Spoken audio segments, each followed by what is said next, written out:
liderar os seus rendimentos mensais, você precisa liderar as suas vontades. Então, aqui nessa noite, não há ninguém que não seja líder de alguma coisa. Ou é líder de uma igreja, ou é líder de um departamento, ou é líder de alguma empresa, ou é líder da família, ou é líder de si mesmo.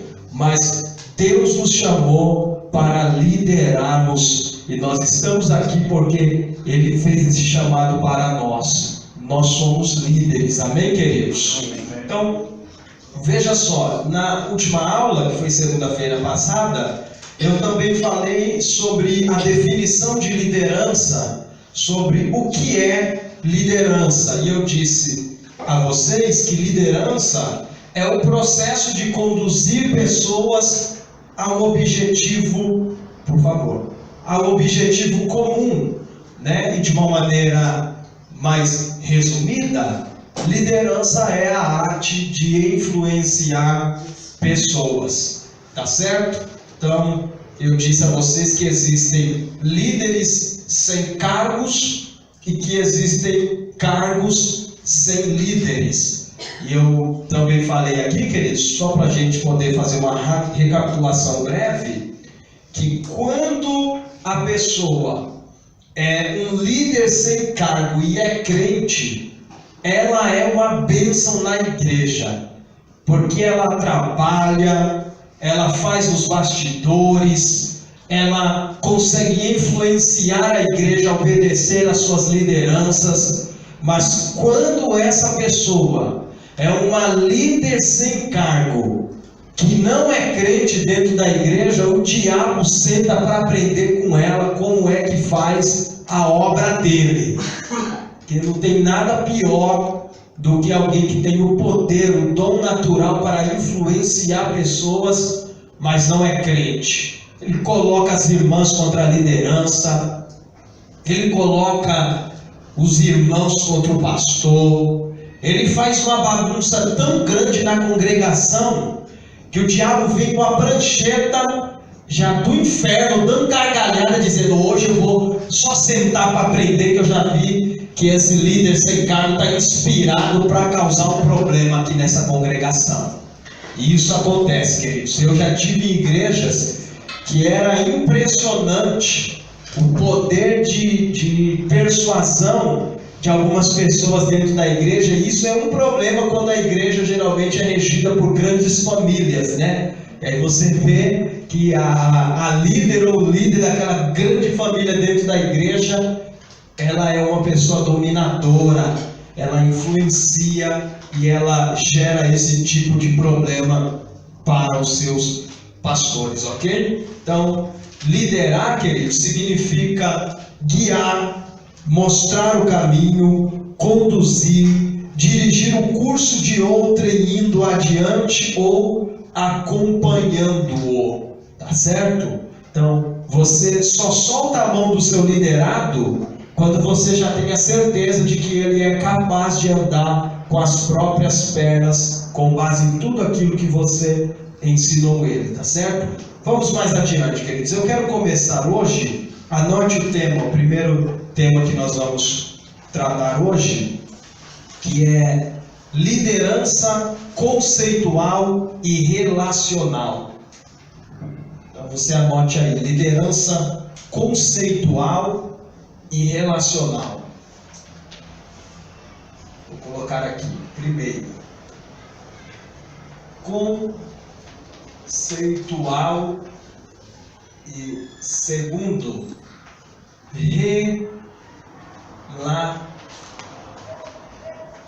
relacional. Esses são dois modelos, duas coisas que todo grande líder precisa ter. Ele precisa ser conceitual, mas ele também precisa ser um líder relacional. Então, o que é um líder conceitual? Coloque aí no conceitual. Coloque assim: é um líder que sabe para onde vai. Então, ele é um líder que sabe para onde vai. ele tem alvos, ele tem metas, ele tem objetivos claros. Então ele tem conceitos na sua liderança. Ele é um líder que ele tem conceitos, ele é um líder conceitual. Veja só, Jesus, meus irmãos, ele sabia para onde iria. Ele era um líder conceitual, ele sabia para onde ele estava indo. Abra sua Bíblia em João 14, versículo 2. Vamos começar a tratar com os textos. João 14, eu quero ler com vocês o versículo de número 2, para te mostrar que Jesus era conceitual, mas ele também era relacional. Quem achar, leia para nós assim com uma voz bem audível. João 14, o versículo 2.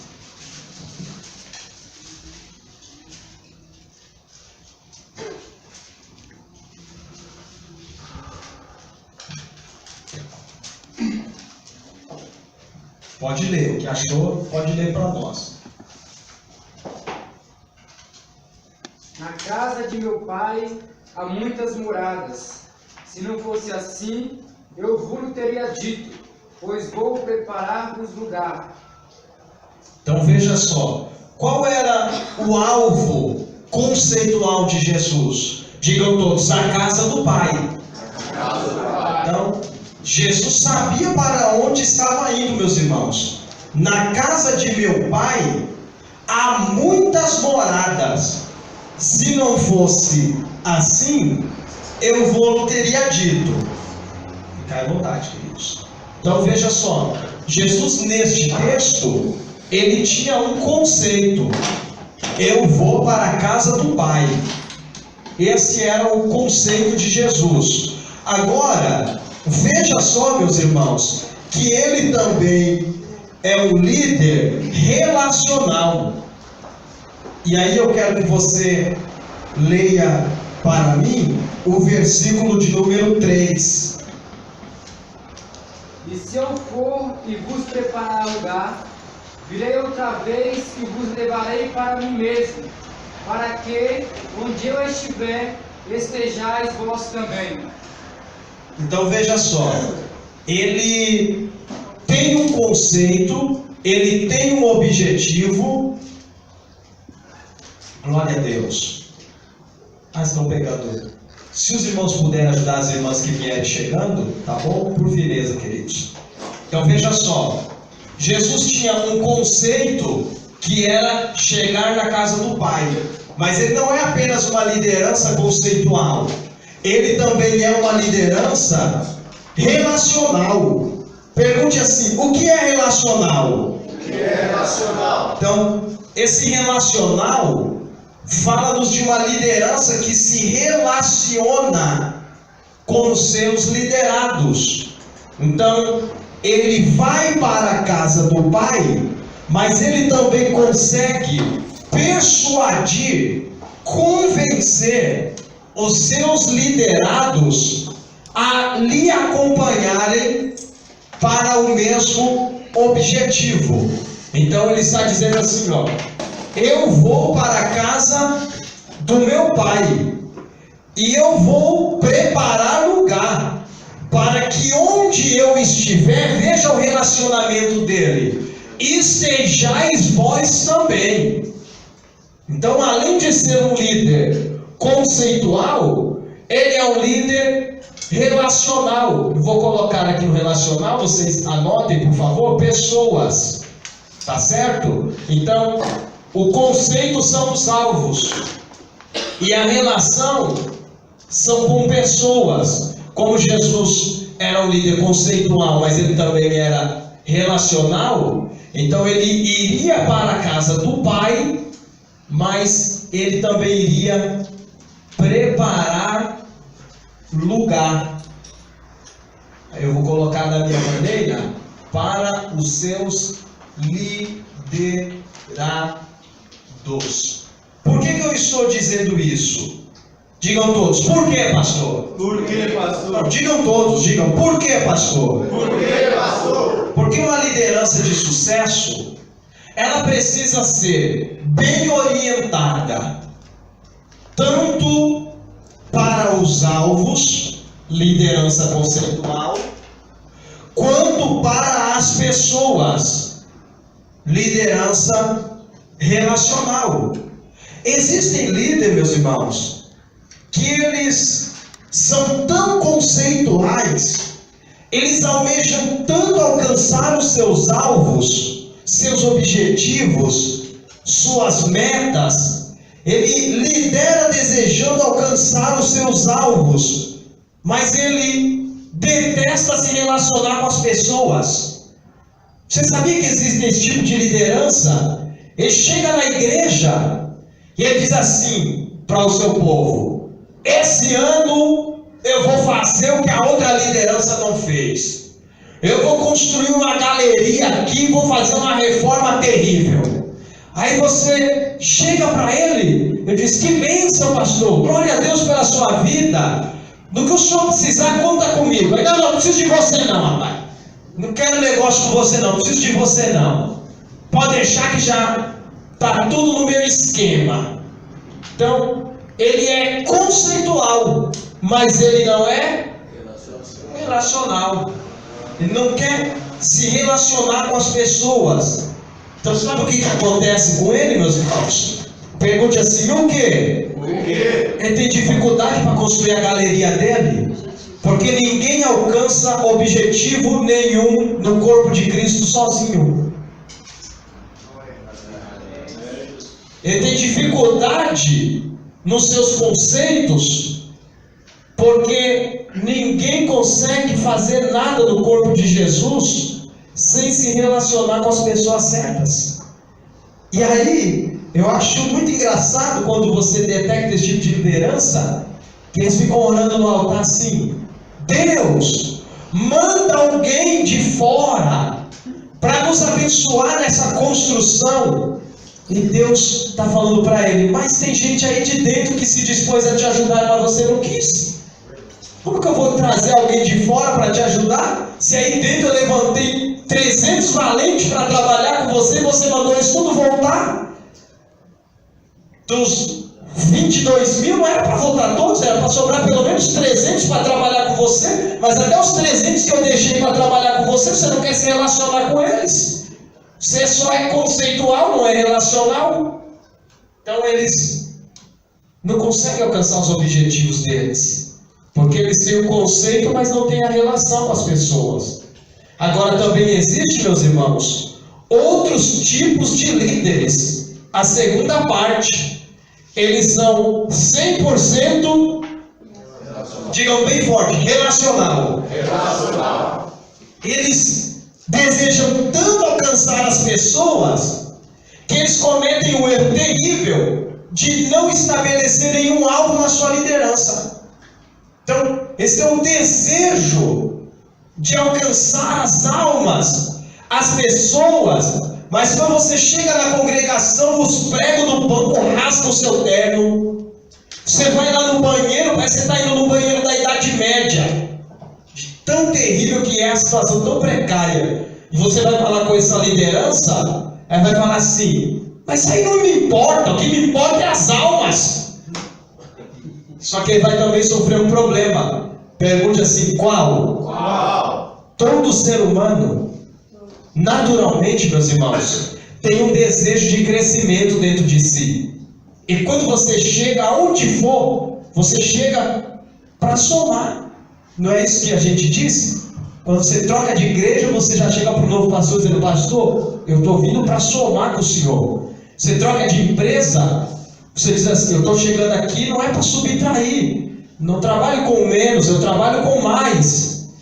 Todo ser humano, naturalmente, tem dentro de si um desejo de crescimento. E quando esse desejo de crescimento não é manifestado, ele não consegue permanecer naquele lugar por muito tempo. Então, às vezes, o líder ele é tão relacional, ele ganha as almas, mas elas ficam 1 ano, 2 anos, e vai buscar um líder que seja um pouco conceitual. O cara diz: meu pastor não tem nenhum objetivo. Já falei para ele que eu dou toda a reforma da igreja, e eu já quero profetizar sobre a vida de vocês nesta noite, que Deus vai levantar pessoas lá que vão doar toda a reforma que você está precisando da sua igreja. Pena que poucos receberam, mas eu vou repetir. Quem pegou, pegou. Ele diz assim: eu já disse ao meu pastor, eu gosto tanto dele, porque ele é relacional. Gosto tanto dele que eu disse: pastor, eu vou doar toda a tinta para pintar essa parede. Mas ele não quis. Ele disse que não tem tempo para pintar as paredes, que ele só quer ganhar as almas. Então, foi muito bom conhecer ele, mas eu vou doar minha tinta no outro ministério. E ele sai do relacional e vai buscar alguém que seja pelo menos 50% relacional e 50% conceitual. Então diga assim, bem forte, para só dizer uma vez, diga assim: um líder de sucesso, precisa ter conceitos e relacionamentos. Bate no peito e diz assim: sou eu. Essa é a palavra de Deus aqui nessa noite para as nossas vidas. As pessoas vão te amar pela maneira que você trata elas, mas elas também vão te amar por causa do seu desejo de crescimento, diz o Senhor. Deus está falando muito forte aqui no meu coração essa noite, que as pessoas vão se aproximar de você por causa do seu relacionamento, e elas vão permanecer por causa dos seus conceitos, é o que o Senhor está falando. Ela vai dizer assim: eu gosto do meu pastor, eu gosto do meu líder, eu gosto daquele obreiro, eu gosto de andar com ele. E os outros irmãos do outro ministério vão falar: mas por que você gosta tanto dele? Você diz assim: eles vão falar ao seu respeito, porque ele sabe se relacionar com as pessoas, e ele tem uns sonhos assim, parecido com os sonhos de José. Vocês estão fracos essa segunda, irmãos? Deus está falando: eu vou semear sonhos no seu coração e vou levantar pessoas para te ajudar a realizar esses sonhos no seu coração. Porque você vai ser relacional com 50%. Então você vai ter 50% aqui, mais 50% aqui. E você vai ter 100% de Deus ao seu favor. É o que Deus está falando conosco aqui essa noite. Se você conseguir equilibrar os 50% dos seus conceitos, suas metas, os seus sonhos, os seus objetivos, com mais 50% de relacionamento com as pessoas que vão ser levantadas, você vai ter 100% de Deus ao seu favor. Isso é tão interessante, irmãos, que quando eu estava pastoreando uma das congregações, eu estava ali falando dos meus objetivos na igreja, dizendo todos os desejos que eu tive que vem se cumprindo só após a minha saída. E eu vim semeando: irmãos, nós vamos fazer assim, essa igreja vai ser desse jeito e tal. E até o homem que era o vizinho da frente, que tinha um bar, quando era na hora das ofertas, de tanto ele ouvir o nosso desejo, ele fechava o bar, ia lá na igreja e depositava a oferta e ia de volta para sua casa. Eu acho que ele ficava pensando assim: esse camarada aí, ele tem os bons objetivos, porque ele nem era crente, mas mesmo assim ele contribuía com a obra. E nós éramos muito gratos por ele. Então, você vai ter esse diferencial na sua liderança, esse diferencial na sua chamada. Você agora tem um equilíbrio a buscar, de ser 50% conceitual e 50% relacional. Essa é a perfeita vontade de Deus para nós aqui nessa noite. Se você for 60% aqui e 40% aqui, você está quase perfeito, mas ainda não está perfeito. Mas já está bom. Agora, se você conseguir alcançar 50-50, e você vai alcançar o equilíbrio. E a perfeição para Deus em todas as coisas é o equilíbrio. A sua palavra diz que a vontade de Deus, ela é, número 1, boa, número 2, perfeita, número 3, agradável. Então vamos lá. Ela é, número 1. Boa. Então eu vou colocar aqui. Essa aqui é a vontade de Deus, hein? Boa. Tá certo? Número 2. Ela é perfeita. Não é assim que está na sua Bíblia? Boa, perfeita e agradável. Tá certo? Não. Não é assim que está? Como está? Boa, agradável e perfeita. Ah, mas essa versão aí qual que é? Da Bíblia. A do italiano. Por causa disso, cada versão. Mas a melhor versão é boa, perfeita e agradável. Se você quiser colocar no rodapé a ordem, primeiro é boa, segundo é perfeita e terceiro é agradável. Eu acho que é a versão que predomina aqui nessa noite. Não é isso? Ou tem mais alguém que está ao contrário? Não, mas tem uma tradução do texto hebraico que tem mais um quarto item, que acho que se perdeu na tradução para o alemão, que é boa, perfeita, santa e agradável. É porque a perfeita ela é santa, né? Não tem como a perfeita não ser. Se ela é perfeita, a santidade vai entrar aqui dentro. Sabe por quê, meus irmãos? Sabe qual é a perfeita vontade de Deus? É essa daqui, ó. Vou até desenhar aqui para vocês. Vamos ver se vocês estão bons de revelação. Pra vocês entenderem o que eu estou desenhando aqui. Eu já vou dar um 10 na prova. Olha, se eu fosse vocês, eu tentava, hein? Opa! Alguém já mandou aqui. Aonde que está a perfeita? Está na esquerda? Está na direita? Está na onde, meus irmãos? Então você quer saber quando você está fazendo a perfeita vontade de Deus? É quando a balança está equilibrada. Glória a Deus. É assim mesmo. Vamos lá. Se você for 90%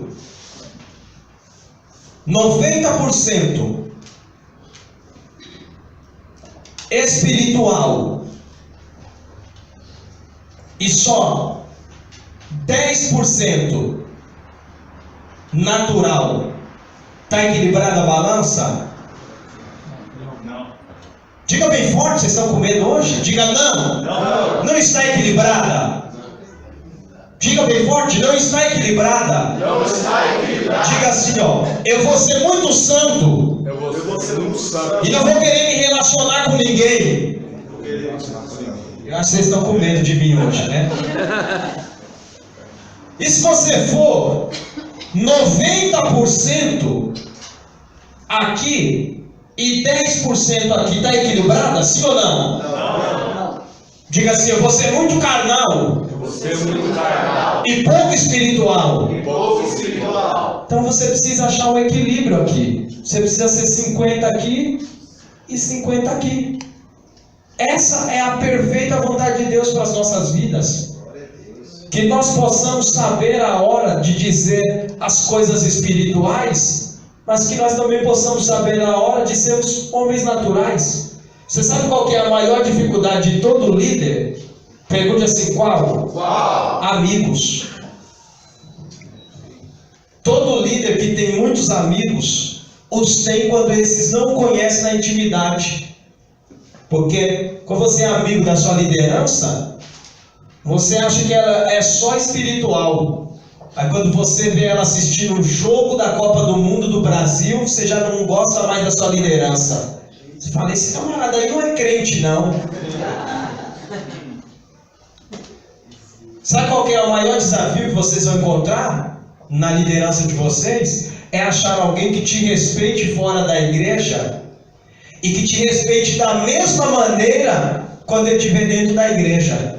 É alguém que te dê um abraço assim e diga, ô meu chegado, tudo bem? Quando estiver na igreja, Pai do Senhor, minha líder. Pai do Senhor, meu líder.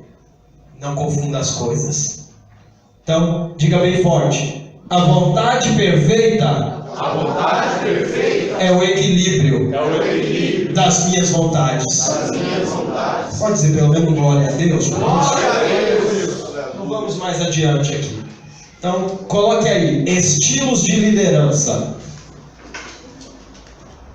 estilos de liderança. Existem pelo menos 3 tipos de liderança.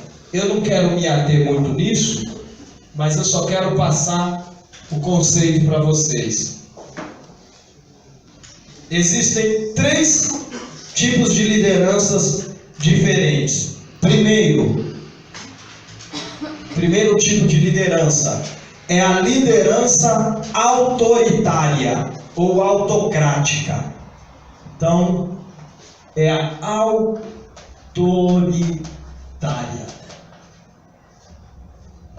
Tá alta mesmo. Autocrática. Qual que é a liderança autoritária? Quem se arrisca?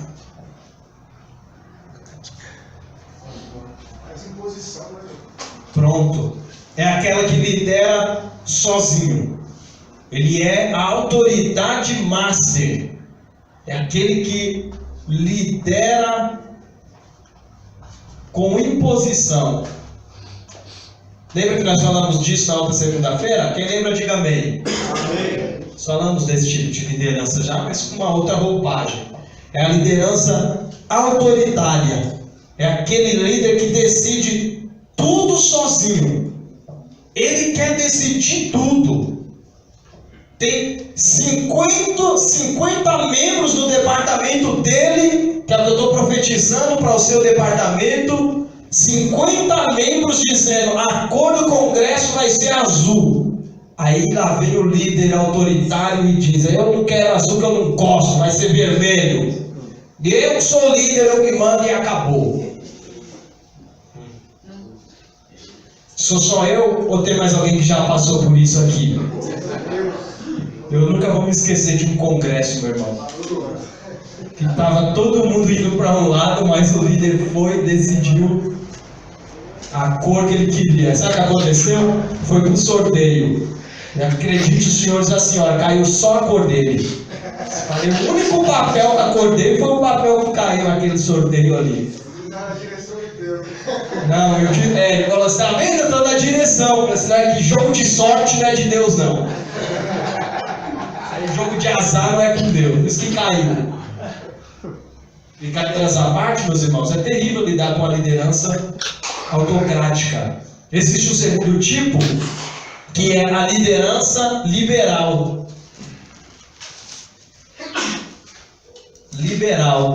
A liderança liberal é aquela em que um grupo é quem lidera. E o líder só intervém se ele for solicitado.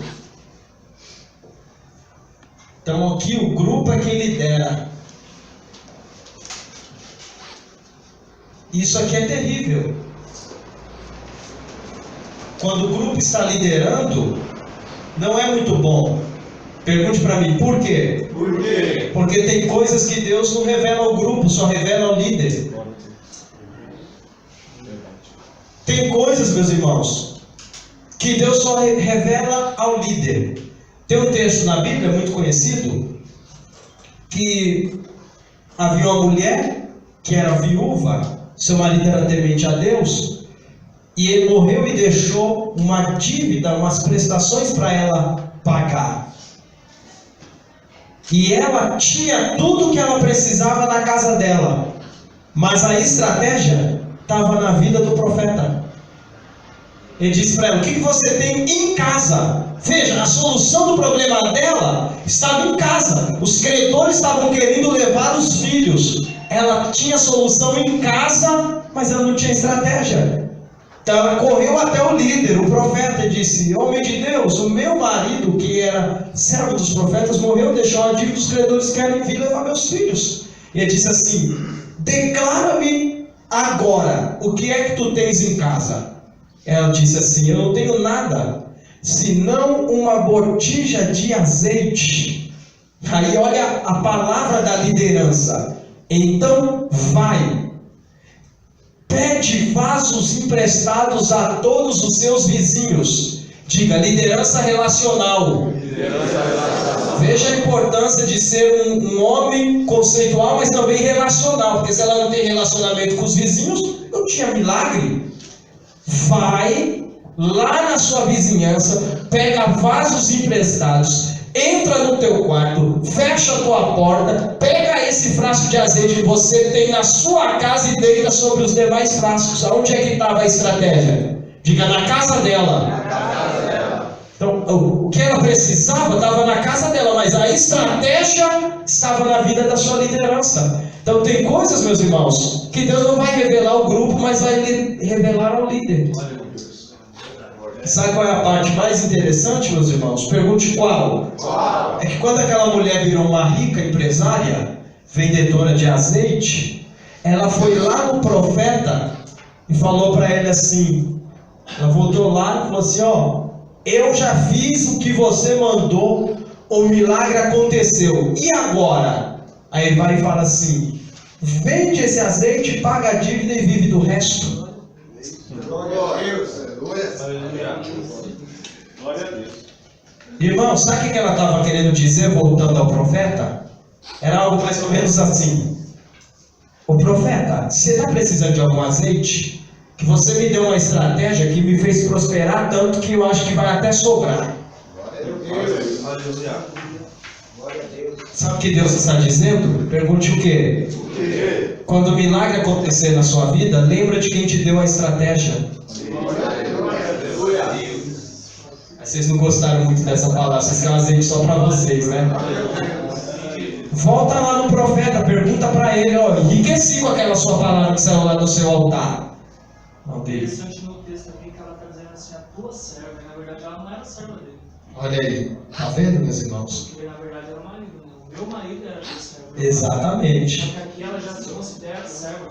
Serva dele. Então veja só, meus irmãos, quando o milagre acontecer na sua vida, lembre-se de quem lançou a profecia para que o milagre acontecesse. Deus está falando comigo aqui, vai acontecer milagres tremendos no meio desse povo. E eu já estou falando aqui para Deus, tomara que a estratégia saia da minha boca, Senhor, e que Ele lembra de mim quando Ele ficar rico. Lembra de mim quando você assinar, estou falando pela revelação do Espírito de Deus, quando você assinar os papéis que vai prosperar a sua vida, quando você receber a visita que vai mudar o curso da sua história, quando alguém chegar lá na tua igreja, no teu emprego, olhar para você e dizer, é você a mulher, é você o homem que Deus me revelou em sonhos e eu vim aqui para te dar essa bênção. Eu conheci um homem que ele, como a maioria dos pregadores comprometidos com a palavra de Deus, uma grande parcela sempre começa muito na humildade, na simplicidade, e ele não tinha nem um automóvel para ir às agendas, e ele dizia, Deus, eu estou numa fase que eu necessito de um automóvel, olha para mim, Senhor, provê na minha vida, para que vocês creiam, irmãos, eu vou contar algo aqui para que vocês creiam que Deus pode fazer algo tremendo na sua vida. E Deus falou no coração dele assim, ó, entra nessa concessionária e diga para o primeiro vendedor que aparecer, eu vim buscar o meu carro. E ele contou no testemunho, na simplicidade dele, veio e o atendeu muito bem. Boa tarde, tudo bem? O que o senhor precisa? E ele disse àquele homem, eu vim aqui buscar o meu carro. E ele contando no testemunho, na hora que ele falou, eu vim buscar o meu carro, o vendedor caiu em prantos. E disse, entra aqui para minha sala, entra aqui para minha sala. E eles entraram e os dois começaram a chorar, e um abraçou o outro, e nem se conhecia. Aí um consolou o outro com um abraço, e eles sem saber o que ia acontecer, o rapaz disse assim, meu irmão, a paz do Senhor Jesus. E ele olhou e disse, a paz do Senhor Jesus. E ele disse assim, o vendedor, hoje eu fiz algumas vendas que me garantiram esse ano aqui inteiro. E eu fiquei tão alegre com Deus que eu disse no meu coração, Deus, o primeiro crente que entrar aqui dizendo eu vim buscar o meu carro, eu vou dar um carro para ele. E ele contando, eu ganhei um carro no ano, mas eu ganhei um carro popular ali, porque Deus, irmãos, quando Ele quer mudar a sua história, prosperar a sua vida, Ele pode fazer todas as coisas ao seu favor. Glória a Deus. Glória a Deus. Terceiro, liderança democrática. Em terceiro lugar, é a liderança democrática. É aquela que a decisão em conjunto sempre prevalece. É aquela que o líder sempre ouve os seus liderados antes de tomar uma decisão. Isso também não quer dizer que ele vai sempre decidir a favor do seu grupo, mas isso quer dizer que ele ouve pelo menos a opinião dos seus obreiros. Tá certo? Então, liderança autoritária, liderança liberal e liderança democrática. Tá ok? E agora a gente vai entrar, meus irmãos, em um assunto que faz muitos dias que vem corroendo a minha alma e o meu coração, e eu quero desfrutar desse assunto com vocês. Abra aí a sua Bíblia em João 21. Eu vou apagar aqui. João capítulo 21. Nós vamos falar agora, se você quiser colocar aí, sobre a liderança de Pedro.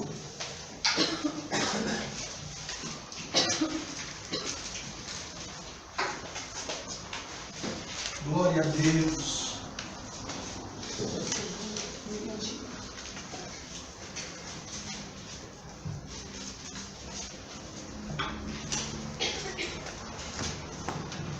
Eu dou glória a Deus por vocês, meus irmãos. Glória a Deus. Essas aulas aqui são mais pentecostais do que muitos cultos, mais espirituais do que muitos cultos. Glória a Deus. Vocês não sabem o quanto eu estou sentindo a presença de Deus aqui nesse lugar, dizendo ao meu coração: eu vou fazer um milagre extraordinário no meio do meu povo. João 21, o versículo de número 15. Quem puder, leia o 15 para nós. E depois de terem jantado, disse Jesus a Simão Pedro: Simão, filho de Jonas, ama-me mais do que estes? E ele respondeu: Sim, Senhor, tu sabes que te amo. Disse-lhe: apacenta os meus cordeiros. Um outro irmão ou uma irmã, leia o 16 para nós. Tornou a dizer segunda vez: Simão, filho de Jonas, amas-me? Disse-lhe: Sim, Senhor, tu sabes que te amo. Disse-lhe: apacenta as minhas ovelhas. O 17, o outro irmão. Perguntou-lhe pela terceira vez: Simão, filho de João, amas-me? Simão, ama-me. Simão desdeceu por Jesus lhe ter perguntado terceira vez: amas-me? Respondeu: Senhor, tu sabes que eu te amo. Disse Jesus: apacenta as minhas ovelhas. Então, meus irmãos, João 21, do 15 ao 17, é o texto que vai tratar da primeira liderança da igreja. Com certeza, minha irmã. Se não tiver, eu vou pedir. Tem carteiras vagas ainda? Não tem? Alguém pode pegar lá? Vai pegar uma cadeira para você, tá bom? Fica à vontade. Então veja só. João 21, do 15 ao 17, é o texto que vai tratar sobre a primeira liderança para a igreja de Jesus. E todos vocês sabem, meus irmãos, o senhor quer fazer um comentário? Não, é que eu vi o senhor levantando a cabeça, eu pensei que queria. Todos vocês sabem, meus irmãos, que Jesus ele tinha um discípulo amado.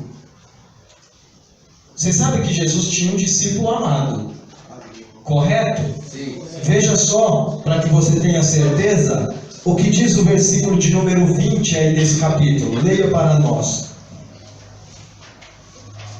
E Pedro, pode ler, pastor? Por favor. E Pedro, voltando-se, viu que o seguia aquele discípulo a quem Jesus amava, e que na ceia se recostara também sobre o seu peito, e que dissera: Senhor, quem é que te há de trair? Então veja só.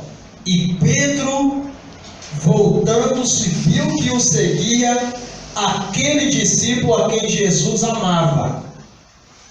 Como o que está escrevendo é o mesmo, então ele vai dizer assim: é aquele que na ceia reclinava no seio de Jesus. Então o discípulo amado é quem, meus irmãos? João. Digam todos: João. João. Então João é um discípulo amado. E eu posso então dizer com isso que Jesus, ele tinha uma predileção, ele tinha um discípulo predileto, que era João. João, discípulo amado.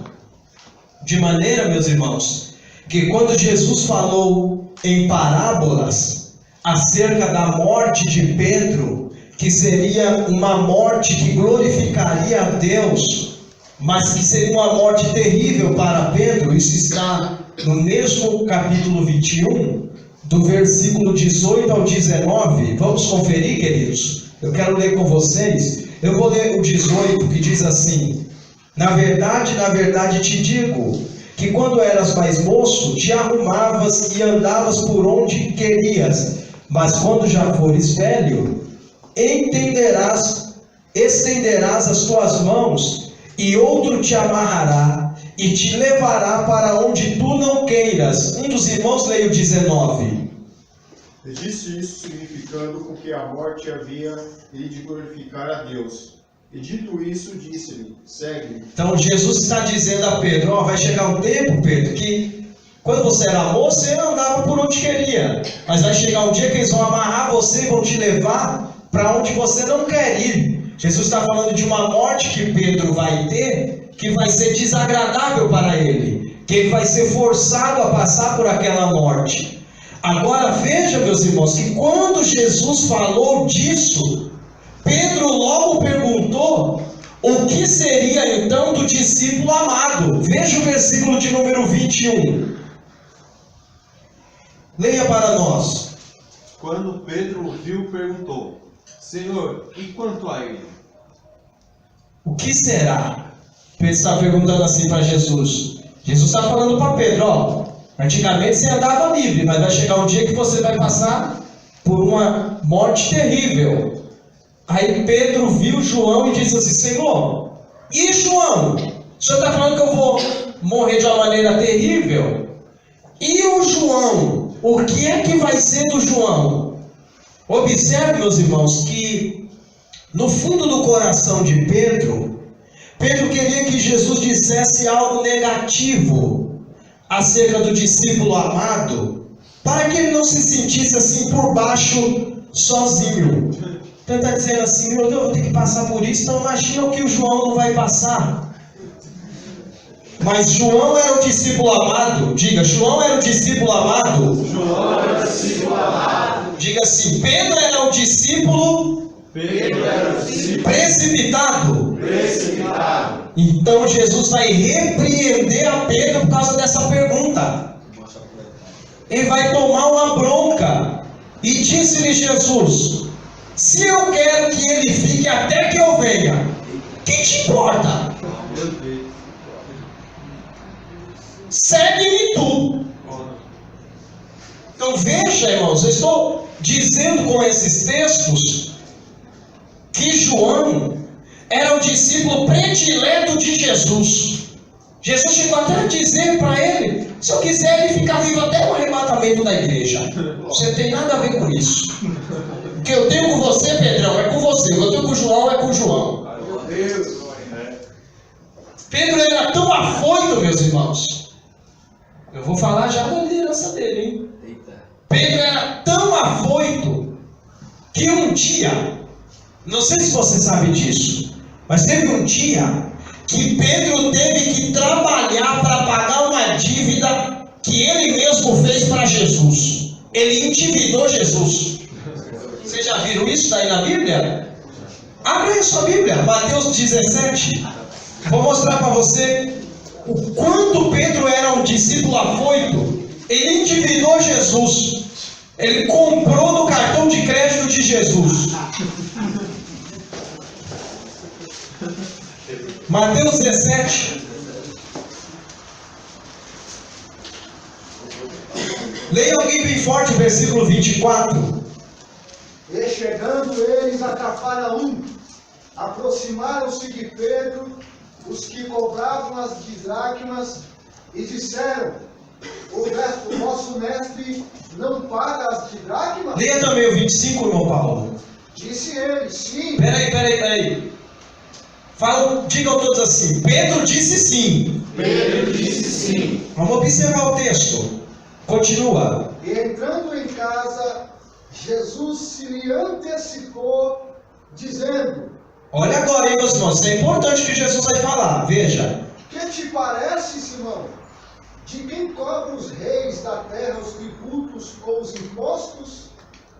Dos seus filhos ou dos alheios? Leia o próximo. E disse-lhe Pedro: dos alheios. Disse-lhe Jesus: logo estão livres os filhos.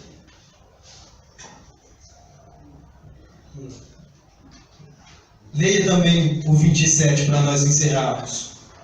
Mas para que os não escandalizemos, vai ao mar, lança o anzol, tira o primeiro peixe que subir e, abrindo-lhe a boca, encontrarás o estáter. Toma-o e dá-o por mim e por ti. Olha o detalhe desse último versículo.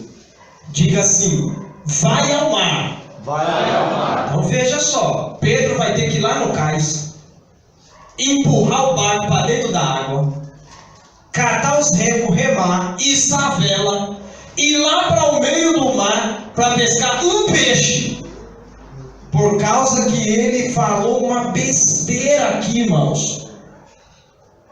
Jesus chegou em Cafarnaum e os cobradores de impostos chegaram até o Pedrão e disseram assim: Pedro, o teu mestre não paga impostos? Aí Pedrão, precipitado, diga, precipitado, respondeu que sim.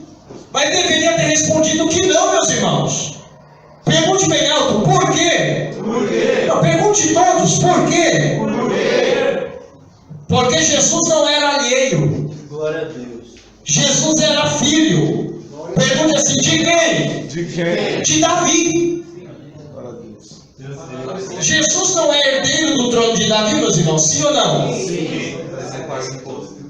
Lembra lá atrás, lembra que nos dias de Saul havia uma promessa para aquele que derrubasse o gigante. A promessa era que a casa daquele que derrubasse o gigante e toda a sua descendência ficaria isenta de pagar impostos.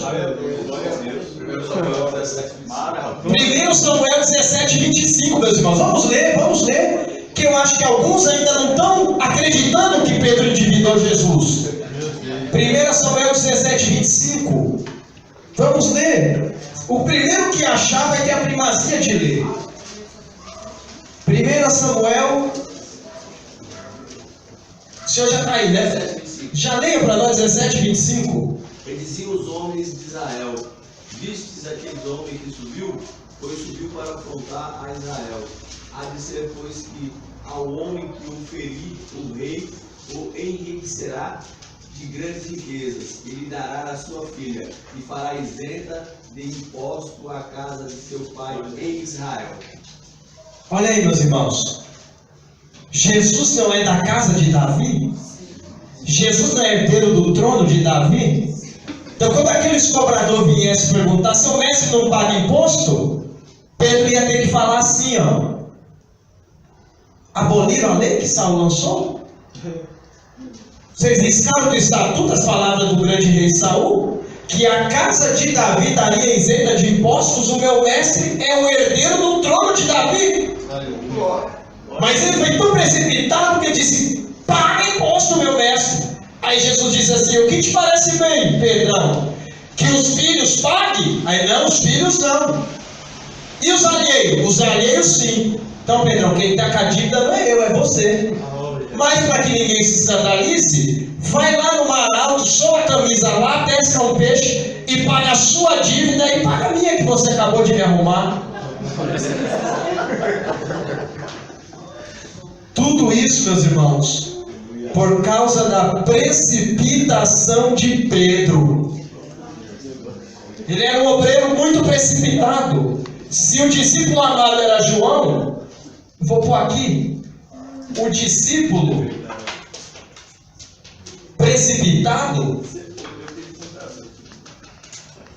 era, digam todos bem forte, Pedro.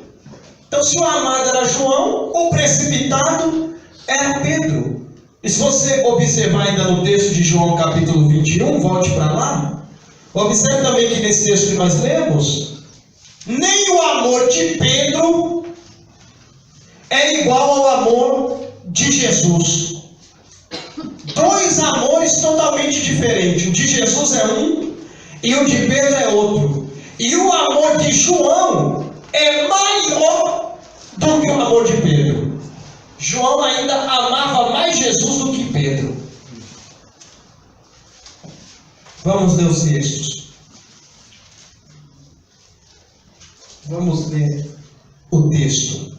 Veja só como está escrito aí no capítulo 21, o versículo de número 15. Está escrito assim: Jesus vai perguntar a Pedro assim: Simão, filho de Jonas. Se você quiser grifar aí na sua Bíblia, se você tem costume, grife aí o filho de Jonas. Ou se você não tem costume de grifar a Bíblia, anote no seu caderno, filho de Jonas, e põe um igual. Você sabe qual é o significado de Jonas? Eu só faço todo mundo disser qual. Não vou falar porque nem todos responderam qual. Mas eu vou falar por amor aos que responderam. Jonas significa pombinha murmuradora. Eita.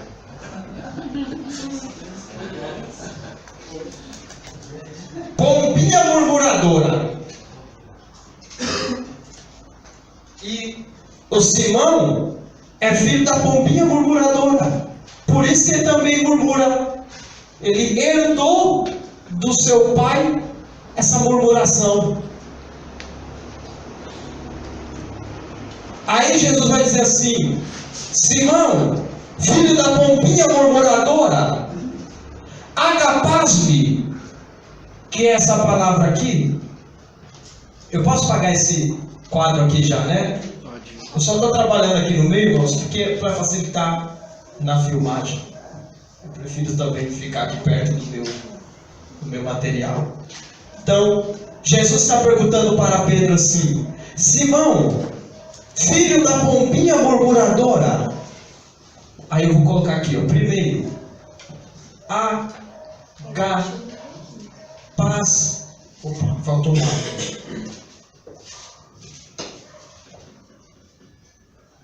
Agapaz-me. Jesus está perguntando para ele: agapaz-me. Mas sabe qual vai ser a resposta de Pedro? O que Jesus está dizendo é: Simão, filho da pombinha murmuradora, tu me ama mais do que João? Aí Pedro vai responder assim: sim, Senhor. Filocê vai responder aqui, ó: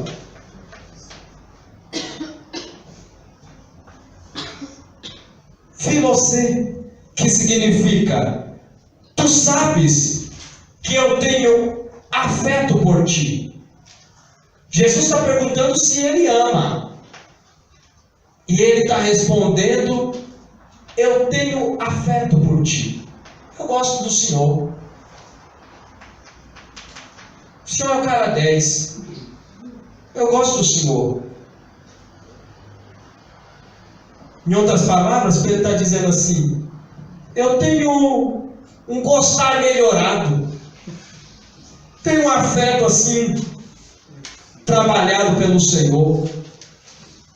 Então o Senhor Jesus vai entregar o primeiro grupo de pessoas a Pedro, dizendo assim: apacenta os meus cordeiros. Então, se você quiser grifar, grifa aí cordeiros. Ou se você quiser anotar no seu caderno, anote aí cordeiros. Você sabe quem são esses cordeiros aqui? Eu ia fazer mais um rodeio, mas eu não vou fazer. Vou falar diretamente. Sabe quem são os cordeiros? Pergunte assim: quem? Quem? Aqueles quase 120 de Atos 1, versículo 15. Se você quiser pôr no Cordeiros, Atos 1, versículo 15. Esses cordeiros são os obreiros. Os primeiros 120 obreiros Jesus está entregando para Pedro. Atos 1, versículo de número 15. Deus acabou de me revelar algo que nem está no meu material. E eu quero dizer como uma profecia para a sua vida. Se você quer receber, pare o que você está fazendo, levante a sua mão. Deus está falando com essa classe nessa noite. Eu te chamei para liderar e eu já estou preparando 120 cordeiros para te ajudar nessa liderança.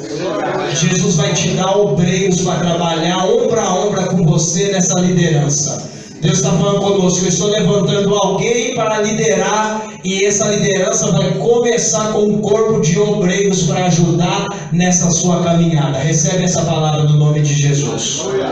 Você crê? Diz pelo menos glória a Deus. Se você parar de dar glória a Deus na aula, Deus vai parar de me revelar a vontade dele. Então você tem que dar glória para ele. Alguns pela fé já tem que dar antes de receber. Pela fé você já dá uma glória a Deus. Então, observe, meus irmãos. Observe agora. Vocês anotou aí? Cordeiros são os obreiros, aqueles quase 120 de Atos 1,15. Tá bom? E aí você vai observar que o amor de Jesus não foi correspondido 100%. O amor de Jesus só foi correspondido 50%. Jesus está falando em um tom de amor, meus irmãos, mas Pedro está respondendo Jesus em um tom abaixo. Deixa eu salvar a aula aqui e voltar a gravar. Então veja, Jesus está falando em um tom de amor, mas Pedro está respondendo um tom abaixo. Só que tem um detalhe muito glorioso aqui, que pela fé você já até pode dar um glória a Deus. Jesus não desiste facilmente, meus irmãos. Ele vai continuar essa luta do amor com Pedro. Aí vai perguntar uma segunda vez. Uma segunda vez Jesus vai perguntar para ele. Uma segunda vez Jesus vai dizer para ele assim, pela segunda vez: Simão, filho de Jonas, agapás-me? Digam todos: agapás-me? Agapás-me? Ele está perguntando. E o Pedrão vai dizer assim para ele: Senhor, tu sabe que eu vi você, que eu tenho um afeto por ti. Olha só, Jesus está dizendo assim: você me ama? Olha que interessante isso aqui, meus irmãos. Isso aqui não é para qualquer cabeça. Jesus vai te escolher para liderar a igreja dele. Você sabe que você é o escolhido. E Jesus está dizendo assim: tu me amas? E você está respondendo para ele assim: Senhor, eu tenho um afeto por ti. Eu gosto de você. Sabe o que Jesus vai fazer na segunda vez? Pergunte o quê? Ele vai mudar. Como ele já deu os obreiros, ele vai entregar um outro grupo a Pedro. Ele vai dizer assim: apacenta as minhas ovelhas. Se você quiser colocar aí na sua anotação, você coloque assim: as da casa de Israel, ovelhas da casa de Israel. E a referência a Atos 2,41, as primeiras 3.000 almas que Pedro ganhou.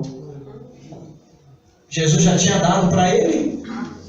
Atos 2,41. 2,41. As ovelhas da casa de Israel. Note que Jesus está falando de um amor, meus irmãos, que Pedro ainda não alcançou por ele. E mesmo assim, meus irmãos, Jesus entregou um grupo de cordeiros e um grupo de ovelhas nas mãos de Pedro. Você tinha que dar glória a Deus. Toda vez que eu falar desse texto aqui, irmão, pela fé você já tinha que ter dado glória a Deus daqueles de abalar essa escola. Ô pastor Diego. Sim. Esse agapasmo, quando Jesus pergunta agapasmo para Pedro, você me ama com o amor de Deus? Com amor ágape, amor incondicional. O amor ágape, né? Esse agapasme é um amor que está acima do amor pela própria vida, pela própria família, pelos próprios filhos. A resposta dele teria que ser também... Teria que ser. Se Jesus tivesse perguntado para João, vocês têm alguma dúvida que João ia falar agapasme de volta?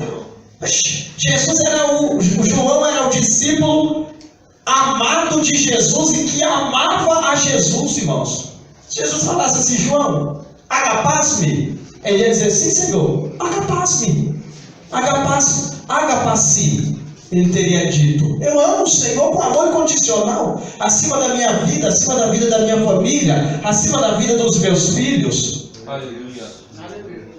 Mas o Pedro, fique atento agora na leitura, porque alguma coisa vai mudar na pergunta de Jesus agora. Veja, Jesus vai perguntar uma terceira vez, mas com uma diferença. Ele vai dizer assim: Simão, filho de Jonas, fileis-me? Alguém falou a palavra-chave, repita aí. Alguém falou aqui. Baixou o nível. Diga assim: Jesus baixou o nível. Fileis-me. Jesus saiu do agapasme para o fileis-me. Ele estava dizendo assim: Simão, filho de Jonas, tens afeto por mim? Como se Jesus estivesse dizendo assim: não adianta, rapaz, esse camarada não vai alcançar o amor que eu tenho por ele. Já que ele não alcança o amor que eu tenho por ele, eu vou descer pelo amor que ele tem por mim. Glória a Deus. Ah, você não entendeu? Só o nosso irmão aqui, alguns poucos se deram uma murmurada. Veja que Jesus desceu o nível do seu amor, porque no nível anterior, meus irmãos, Pedro não estava alcançando ele. Então, já que você não ama Jesus no nível dele, Jesus vai descer no seu nível para que você possa se sentir amado também por ele. Maravilha. Então agora Jesus está perguntando: fileis-me? E Pedro está respondendo: sim, Senhor, tu sabes que eu filocei. Você gosta de mim, Pedro? Você não me ama, mas não quer dizer que você gosta de mim? Aí Pedro está dizendo: sim, Senhor, tu sabes que eu gosto de ti. É como se Jesus estava dizendo assim: ah, não quer dizer que você não me ama? Eu fiz essa pergunta 2 vezes: ama-me, ama-me. Então quer dizer que você só gosta de mim? Olha o que Jesus está dizendo para nós aqui essa noite: eu não me importo se você só gosta de mim, apacenta as minhas ovelhas. Anote aí o terceiro grupo de ovelhas. Anote. Coloque assim: ovelhas gentílicas. Ele já deu os obreiros, os judeus, agora está dando os gentios para Pedro. Porque Jesus uma vez disse assim: olha, eu tenho algumas ovelhas que não são desse aprisco aqui, hein? Espírito Santo, tomara que ele esteja entendendo o que eu estou falando, e esteja tão impactado que eles não estão conseguindo nem dar glória. Aleluia. Maravilha. Coloque a referência dos gentios. João 10,16. João 10,16. Eu vou ler para vocês esse texto porque ele é muito poderoso. Pastor Diego, e o interessante é que eles disseram, né? Sim, eu vou chegar aí. Você aguenta. Olha João 10,16 como diz. Aí Jesus está falando: ainda tenho outras ovelhas que não são deste curral. Também me convém juntar estas, e elas ouvirão a minha voz, e haverá um rebanho e um pastor. Dê glória a Deus aí, irmão. Porque graças a Jesus nós estamos aqui essa noite. Ele veio para os seus, mas ele não se esqueceu desse curral aqui, que é o curral gentílico. Ele também salvou você e também me salvou. O que Jesus está ensinando aqui, meus irmãos? Isso aqui você não deu glória a Deus? Tá, vou até pausar. O que Jesus está nos ensinando, depois de dizer tudo isso, observa aí comigo, que existe uma lição escondida por detrás das cortinas deste texto. Jesus está nos ensinando uma lição muito preciosa aqui. Pergunte bem forte, assim para animar. Pergunte: qual lição? Qual lição? Você pode negar o trabalho para uma pessoa que não gosta de você. Você pode até dizer assim: eu não vou dar a direção deste trabalho para ele. Ele não me ama. Portanto, eu não vou entregar essa obra para ele. Ele não me ama. Então ele não vai apacentar. Mas Jesus, ele está dando, me permita essa expressão, um show aqui dizendo: Pedro, você não me ama. E mesmo assim, você não me amando, apacenta as minhas ovelhas. Irmão, Jesus fez isso, eu estou sentindo tanta presença dele. Jesus fez isso porque ele é um grande líder. Ele é um grande administrador. Ele fez isso porque ele sabe que na medida da caminhada de Pedro, à medida que você for caminhando na minha obra, você vai acabar me amando, Pedro.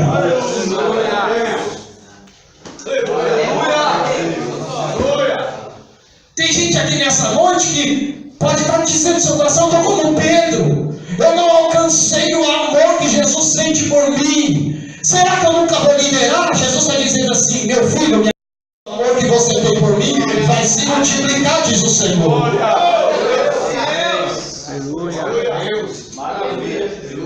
Quantos estão sentindo a presença de Jesus aqui nessa aula? E sabe o que vai acontecer? Quando você alcançar o amor master, o amor 100%, a história diz que Pedro estava para ser morto, e alguém avisou a ele e disse: Pedro, você vai ser morto, os soldados vão vir aí para te pegar. A história que está no livro dos mártires de John Fox diz que Pedro, quando teve a notícia, saindo da cidade, fugindo da cidade, ele teve uma visão com Jesus entrando. E ele disse: mestre, o que o senhor está fazendo? E Jesus disse: eu estou indo para ser crucificado uma segunda vez por ti, Pedro. E ele disse: não precisa. E se tornou atrás e ficou aguardando os guardas. Quando eles vieram até Pedro para crucificá-lo, ele disse: eu não sou digno de ser crucificado. Olha quanto amor agora tem nele. Eu não sou digno de ser crucificado como meu mestre. E a tradição vai dizer que Pedro foi crucificado de cabeça para baixo. Só quem ama muito, meus irmãos, tem uma postura dessa. E Jesus está falando aqui nessa noite: você pode até não entregar o trabalho na mão desse camarada aí, dizer: ele não me ama, então eu não dou. Mas Jesus não fez assim não, meus irmãos. Jesus reconheceu: esse camarada aqui não me ama igual o João não, mas é com ele que vai estar a liderança da igreja nascente. E na medida que ele for caminhando, ele vai passar a me amar. Sim, agora Jesus chamou ele de Petros. Aí é uma outra teoria, né? Nós vamos deixar para outra aula, como nós já estudamos, né? Que aí Jesus não vai chamar ele de rocha, vai chamar de pedra. Pastor Diego, Pois não. Jesus desceu o nível de Pedro, o valor e depois subiu. Exatamente. Sabe o que Deus me falou aqui agora, quando você fez essa posição? Ele disse assim, ó: quando você não consegue subir no meu nível, eu desço para te buscar e eu faço você subir junto comigo. É o que Deus está fazendo com muitas pessoas aqui essa noite. Jesus está me dando autoridade para profetizar sobre a sua liderança. E Ele está dizendo assim para você essa noite: a sua liderança ainda não é como a minha. Você ainda não ama os seus liderados como eu amei os meus. Mas hoje eu estou descendo para te fazer subir na estatura da minha liderança. Porque é isso que nós estamos fazendo aqui essa noite, estudando a liderança de Jesus. Agora tem uma outra lição importante para nós aqui nesse texto, meus irmãos. Eu vou falar ela e a gente parte para o nosso intervalo. O que Jesus está nos ensinando aqui, a todos nós que de alguma forma lideramos, escute bem o que eu vou falar, é que nem todos os que estão conosco vão nos amar. Nem todos que estão com você, que são os teus obreiros, vão te amar. E você também não vai ser amado 100%. E nem vai conseguir amar os seus liderados 100%. É isso que Jesus está dizendo. Ele está dizendo assim, ó, para nós: eu amava Pedro, mas Pedro só estava gostando de mim. Porque nem todos os nossos liderados vão nos amar com o mesmo amor que nós amamos eles. E às vezes alguns vão nos amar mais do que nós os amamos. Mas a gente vai continuando após o intervalo. Amém, meus irmãos? Vamos fazer uma pausa para o intervalo e vocês têm toda a liberdade para passar na cantina, que hoje está muito forte. Meus irmãos, então veja só, o que eu estava dizendo aos irmãos é que você que de alguma forma lidera, administra, você precisa sempre conseguir administrar os talentos que te amam 100%, mas também precisa administrar os talentos que só te amam 50%, porque esses também são úteis na obra do Senhor. Então você precisa aprender a trabalhar tanto com João, que é o amor 100%, quanto com Pedro, que é o amor 50%, não é verdade? Um líder, meus irmãos, ele nunca vai ser amado por 100% dos seus obreiros. Sempre vai ter um Judas lá no meio que vai agir pelas suas costas. Quer você goste, quer não goste, sempre vai haver um Judas que vai trabalhar pelas suas costas. E o que faz de Jesus o maior líder, meus irmãos, que a humanidade já viu, é que ele conseguia amar João 100%, Pedro os 50% e Judas os 5%. Então, ele conseguia amar o que amava muito, o que amava pouco e o que não amava nada. Ele conseguia amar. E você que dá glória a Deus por isso. Pergunta assim para mim: por quê? Por quê? Porque Jesus amando Judas nos dá uma certeza, meus irmãos. Isso aqui você precisa entender e dar glória a Deus, porque Deus vai ser glorificado nessa palavra agora. Quando Jesus ele ama Judas, isso nos dá a certeza que mesmo nos dias que eu não consigo amar Jesus 100% como João, ele continua me amando. Tem dia que você vai estar amando como João, tem dia que você vai estar amando como Pedro, mas vai ter dia que você vai estar amando como Judas. Eu não quero ir hoje para a igreja, não aguento mais, só aquele camarada lá que prega, eu não aguento mais e eu não vou hoje. Aí você fica em casa, na terça-feira você está assim, mas estou com a falta de ir no culto. Mas será que Jesus ainda me ama? E quando você chega no próximo culto, o profeta vem até você e diz assim: Deus manda eu te dizer que Ele te ama. Aleluia. Então, mesmo nos dias que você estiver amando 0%, Jesus continua te amando. Sabe qual é a palavra de Jesus para você nesse dia? Amigo, que é a mesma palavra que ele usou com Judas. Agora veja, meus irmãos, que Jesus perguntou 3 vezes a Pedro. Primeiro ele disse: agapás-me, você me ama? Depois ele disse: agapás-me, você me ama? E por último ele disse: fileis-me, você gosta de mim? E na terceira vez Pedro se entristeceu. Pergunte assim: por que foi que ele ficou triste? Por que ele ficou triste? Porque ele entendeu, meus irmãos, que para cada negação, uma prova. Alguém pegou aqui desse lado aqui. Para cada vez que ele negou a Jesus, ele precisou entrar em uma prova de amor por ele. Se ele tivesse negado 4 vezes, era 4 vezes. Agapás-me. Se ele tivesse negado 5 vezes, era 5 provas que ele ia ter que passar. Porque Jesus, meus irmãos, estava provando o seu futuro líder. E todo bom administrador, se você quiser anotar, você anote. Todo bom administrador se mostra eficaz na prova. Todo bom administrador se mostra eficaz na prova. É no deserto, é administrando o vale, é administrando a luta. Quando o diabo diz para você: agora você vai parar, agora não tem mais jeito, aí ele fica lá, até pega no sono esperando você desistir, você morrer e Deus te fazendo triunfar no meio da prova, no meio da escassez, no meio do deserto.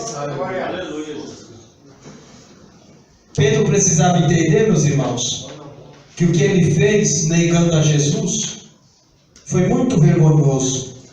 E tudo isso aqui aconteceu mesmo Jesus tendo orado por ele. Jesus disse assim: Pedro, eu roguei ao Pai para que a tua fé não pereça. Meus irmãos, imagina comigo o que não teria acontecido se Jesus não tivesse orado por Pedro. Mesmo Jesus tendo orado pelo seu futuro líder, eu estou falando da liderança de Pedro. Mesmo Jesus tendo orado, Pedro fez o que fez. Imagina o que teria acontecido se Jesus não tivesse orado. Pergunte assim para mim: por quê? Por quê? Diga, o que é isso? O que é isso? É Jesus nos ensinando que existem lideranças que mesmo a gente orando por elas ainda faz besteira. Mesmo a gente intercedendo ao Pai por ela ainda faz burrada. Mas é bom, meus irmãos, que nós que estamos aqui essa noite aprendendo com Jesus, continuemos orando por eles para que eles não pereçam. Porque mesmo a sua liderança na sua igreja, na sua empresa, na sua casa, mesmo o seu marido, que às vezes é o seu líder dentro da sua casa, sendo um homem precipitado, ele tem as suas utilidades e ele tem o outro lado bom da moeda. Você tem que continuar orando por essa liderança aí, para ela não perecer. Porque pode estar ruim com essa liderança, mas é pior sem liderança nenhuma. Pastor Diego, Pode falar, meu amigo. aqui em Lucas 22, 31 está falando a esse respeito. Né? Sim, é aí mesmo. Está falando que Satanás está pedindo realmente para peneirar Pedro. Exatamente. Ele ia fazer a mesma coisa que ele fez com Jó. Sim. Essa mesma referência. Veja só, nós estamos. Vou antecipar algo para vocês. Quem era o discípulo amado? João. Então, por que o diabo não queria cirandar João, mas queria cirandar o Pedro?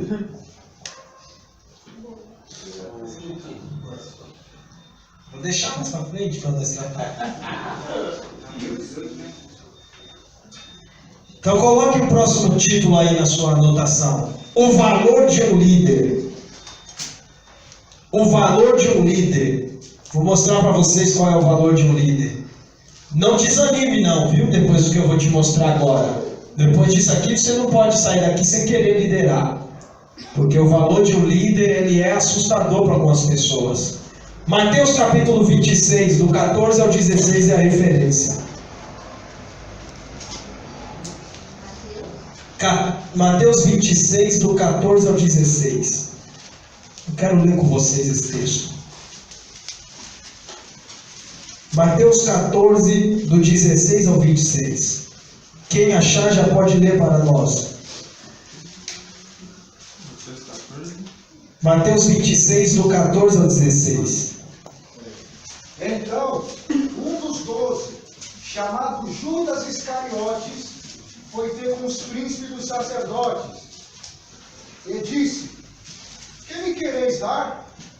E eu vos entregarei? E eles lhe pesaram 30 moedas de prata. E desde então buscavam oportunidade para o entregar. Diga assim: 30 moedas de prata. 30 moedas de prata. Esse não é o seu valor, porque você não é o Jesus. Ele é o sumo pastor. Então, o sumo pastor passou a valer 30 moedas de prata. Esse é o valor de um líder como Jesus. Olha quantas moedas apenas Judas está vendendo a sua liderança. Diga, 30 moedas de prata. 30 moedas de prata. Meus irmãos, quem se lembra qual foi o preço que Judas disse que valia aquele frasco de nardo puro? Diga, 300 moedas. 300 moedas. Diga bem forte, 300 moedas. 300 moedas. Judas está avaliando a liderança de Jesus pelo dízimo do perfume. Eu vou deixar vocês pensarem isso. O vaso valia 300 moedas. Mas a liderança de Jesus valia quantas moedas, meus irmãos? Só o dízimo. Porque nem todos os obreiros dão valor ao líder. Muitos, meus irmãos, vêm até nós caídos, sem família, sem dinheiro, arrebentados. As lideranças vão lá, ajudam ele, restauram ele, investem nele. Mas na hora de avaliar você, ele avalia você por menos do que um frasco de perfume. Eles vão dizer, só vale 10% daquele vaso. O vaso vale 300. Mas o Senhor Jesus, o Senhor só vale 30 moedas de prata. Esse é o preço de uma liderança como Jesus. Agora, veja quanto vale a nossa liderança na Bíblia. Lucas capítulo 12, versículo 6. Aí está, meus irmãos, o preço de uma liderança. Lucas capítulo 12, versículo 6.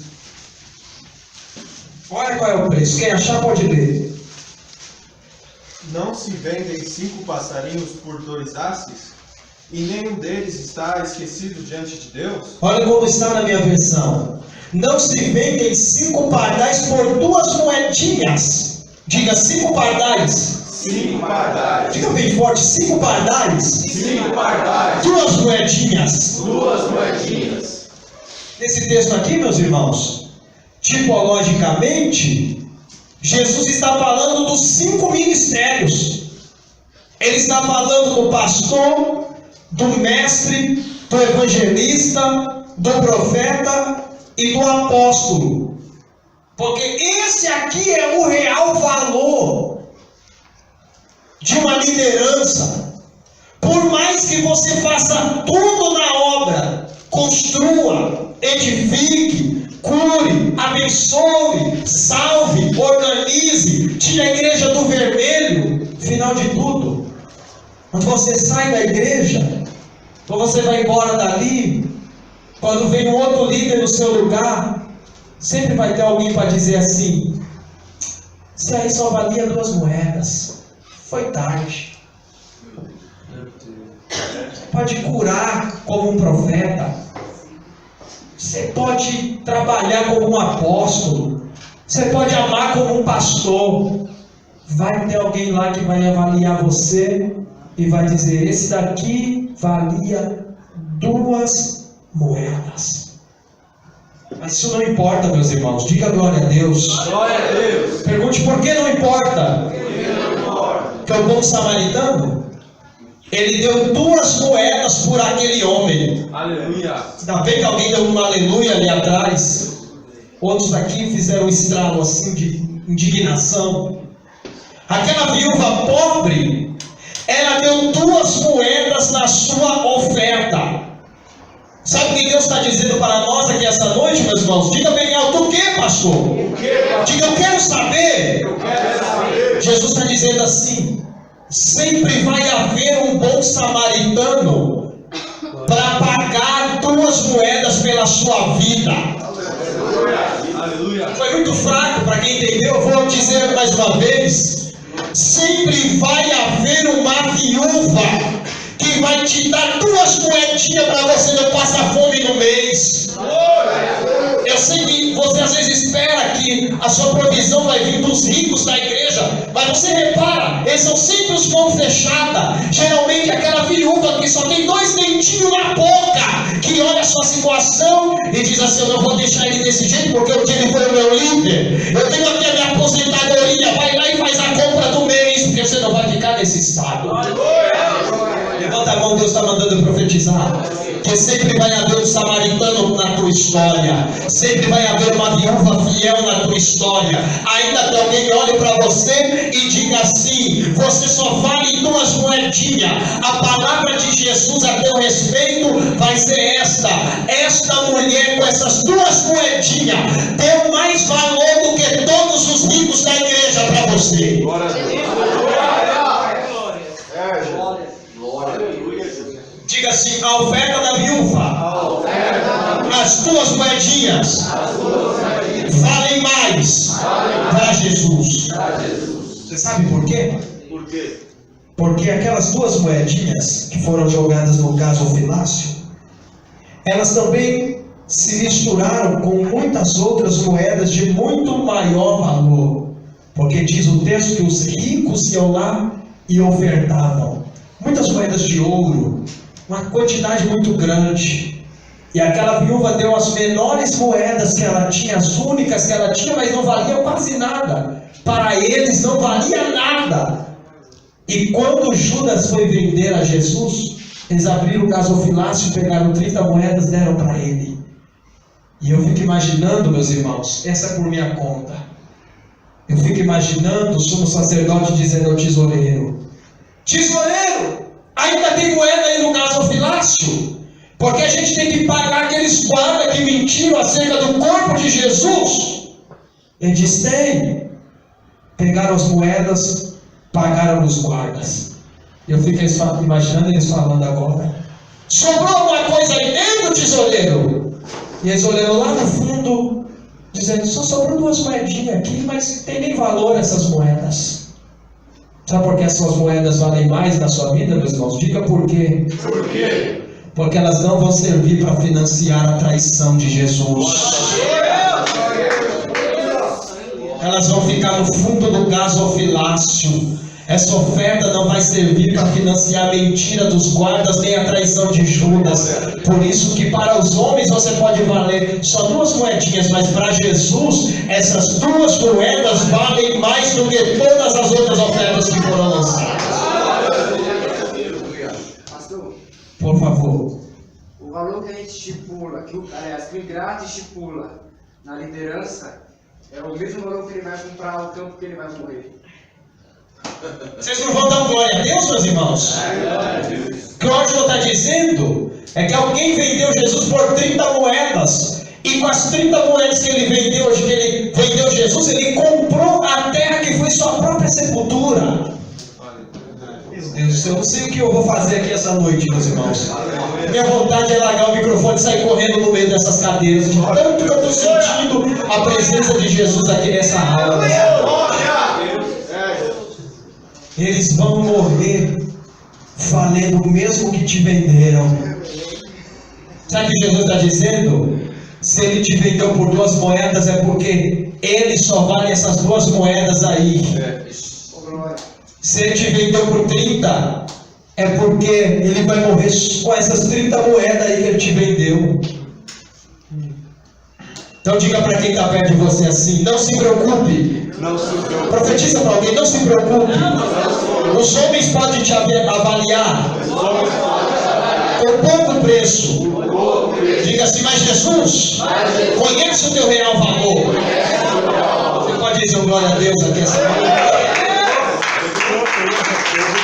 Aplauda mesmo o nome do Senhor Jesus. Ele merece, meus irmãos. Isso aqui não é para mim, é para Ele. Sabe que o Senhor Jesus está falando no meu coração? Essa classe, meu filho, não foi comprada nem com prata, nem com ouro. Porque a prata e o ouro defasam, mas o meu sangue, ele tem valor para toda a eternidade. Eu estou sentindo a presença de Jesus aqui no meu coração.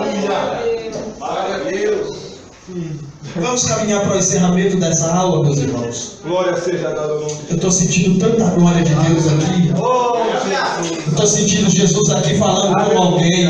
Disseram que você só vale 2 moedinhas, minha filha. Mas você não sabe o valor que essas 2 moedinhas têm para mim. Foram as únicas 2 moedas que não serviam para financiar nem a minha morte, nem a minha mentira. E a mentira a meu respeito. Eles não sabem. Mas quando eles dizem você só vale 2 moedas, na realidade eles estão dizendo que você vale a única coisa que tinha valor naquele caso filaço, meus irmãos. Jesus está falando com alguém aqui: você tem um valor inestimável para mim. Eu sei que você talvez esperava algo assim mais técnico. Se bem que essa casa era tão espiritual que eu acho que não. Nem todos estavam esperando algo técnico. Mas Deus está falando uma profecia para alguém aqui. Você tem um valor que excede o ouro e a prata, excede o dólar, excede o euro, excede a libra esterlina, que é uma das moedas mais caras. Excede, o seu valor é muito mais do que isso. Porque todas essas moedas, dependendo de como o mercado oscila, elas podem valer mais, mas elas podem valer menos. Agora, o sangue de Jesus na sua vida, ele não tem baixas, ele só tem alta na sua vida. Você é tão precioso. Eu preciso falar tudo que Jesus colocou no meu coração. Você é líder, administrador da igreja, da casa, do lar, da empresa, da família. Você tem tanto valor que mesmo o teu Deus sendo dono do ouro e da prata, Ele podia ter dado um barril de ouro por você. Ele é o dono do ouro e da prata. Podia ter recolhido muitas joias preciosas. Ele é dono dos minérios dessa terra. Mas ele preferiu dar o sangue dele pela sua vida. Eu estou sentindo a graça de Jesus no meu coração. Aleluia! Eu precisava dessa palavra. Eu não sei vocês, mas eu precisava ouvir que Jesus continua nos amando, continua nos valorizando. A sua liderança é importante no reino de Deus. Ele está falando com alguém aqui nessa noite. Não joga a toalha, não desiste desse projeto não, minha irmã, meu irmão. A sua liderança tem uma importância para Jesus aqui nessa noite. Coloque o próximo tema para a gente caminhar para o encerramento. Coloque aí: Pedro ou João na liderança? Pedro ou João na liderança? Glória a Deus. Você tem valor para Jesus.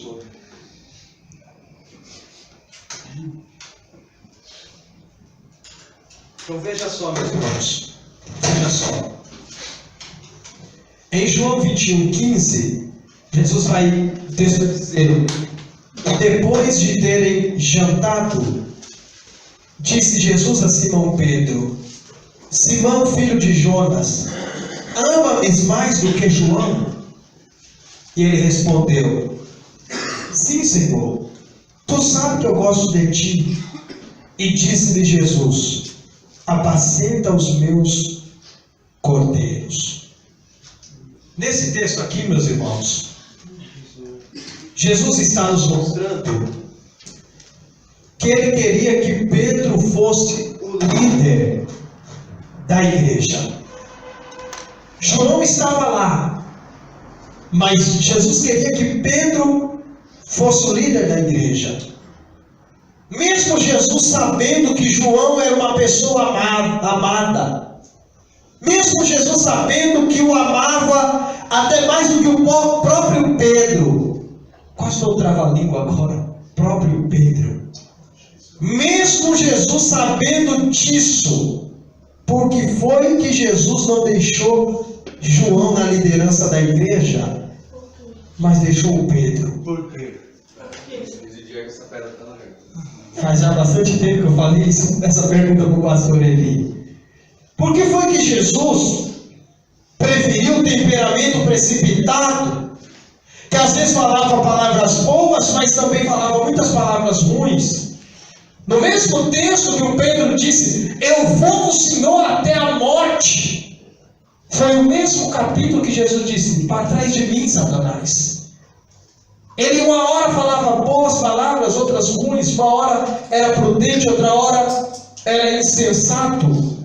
Por que Jesus escolheu Pedro ao invés do temperamento amável de João? É claro, meus irmãos, que seria muito fácil para Jesus ter escolhido João para liderar a igreja. É sempre mais fácil você escolher aquele que te ama e que é da sua total confiança. É muito mais fácil escolher um líder que me ama, que é da minha total confiança. Mas Jesus não escolheu João, Jesus escolheu a Pedro. Pergunte mais uma vez, por quê? Por quê? Só se todos quiserem saber, diga por quê? Por quê? Porque a liderança da igreja naqueles dias, ela precisava mais de um líder impulsivo, uma pessoa que turbinasse aquele começo, uma pessoa que desse um empurrão na igreja, do que uma pessoa que fosse pacata demais, que amasse demais, que passasse a mão na cabeça de todo mundo. Jesus sabia que se João fosse o líder, ele ia ter tanto amor pela igreja, que ele ia passar a mão na cabeça. Ele ia ser muito fleumático, ele ia ficar ali na sua zona de conforto.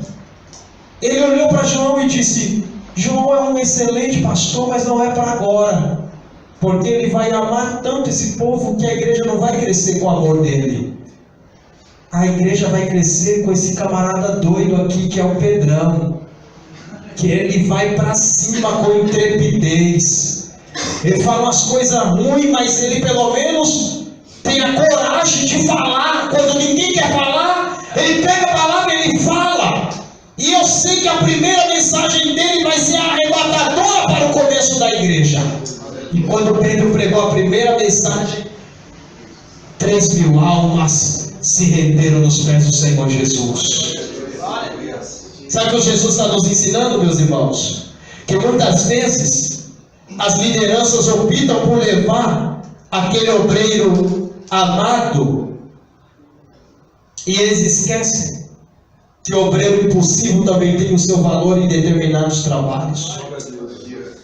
Esse texto aqui nos fala da liderança eficaz de Jesus, uma liderança perfeita, que poderia ter escolhido a escolha mais fácil.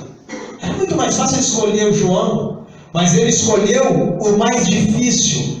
Ao invés de ele escolher o obreiro amado, o grande pastor, o obreiro do amor, mas ele disse, eu não posso colocar esse homem do amor, eu preciso colocar um obreiro impulsivo aqui. Se eu pôr um líder fleumático, vai atrasar muito a obra. Mas se eu colocar esse obreiro impulsivo, sanguíneo, para trabalhar agora, na primeira reunião vai ter muitas almas na frente do meu altar.